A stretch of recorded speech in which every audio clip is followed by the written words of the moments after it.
ناندیڑ میں اسمبلی انتخابات اور لوک سبھا کے ضمنی انتخابات کی ضابطۂ اخلاق نافذ ہو چکی ہے۔ اس موقع پر ضلع کلکٹر اور ضلع الیکشن آفیسر ابھیجیت راوت نے سیاسی جماعتوں، اخباری مالکان اور پبلشرز کے ساتھ ایک اہم میٹنگ کی۔ انہوں نے واضح کیا کہ الیکشن کمیشن کی جانب سے جاری کردہ ہدایت پر عمل کرنا تمام سیاسی جماعتوں اور امیدواروں کے لیے ضروری ہے۔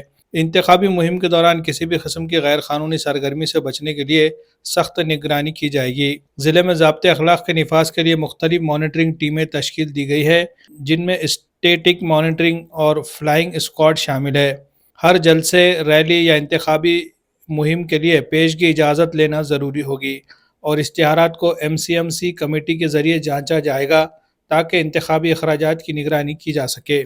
کلکٹر نے واضح کیا کہ اشتہارات کے لیے مقررہ سرکاری فیس کے مطابق امیدواروں یا پارٹی کے اکاؤنٹ میں جمع کرائی جائے گی۔ انتخابی امیدواروں کے لیے اخراجات کی حد 40 لاکھ روپے مقرر کی گئی ہے، جس کا خیال رکھنا ضروری ہے۔ انہوں نے کہا کہ جلسے اور مہمات کی نگرانی کے لیے فلائنگ اسکواڈ ہر وقت متحرک رہیں گے اور بغیر اجازت کے کوئی بھی اشتہار یا مواد شائع نہیں کیا جا سکے گا، خاص طور پر آخری 2 دنوں میں۔ میٹنگ میں مقامی اخبارات اور پرنٹنگ پریس کے مالکان کو بھی ہدایت دی گئی کہ وہ اس بات کو یقینی بنائیں کہ ہر شائع شدہ مواد میں اس کے ماخذ کا ذکر کیا جائے۔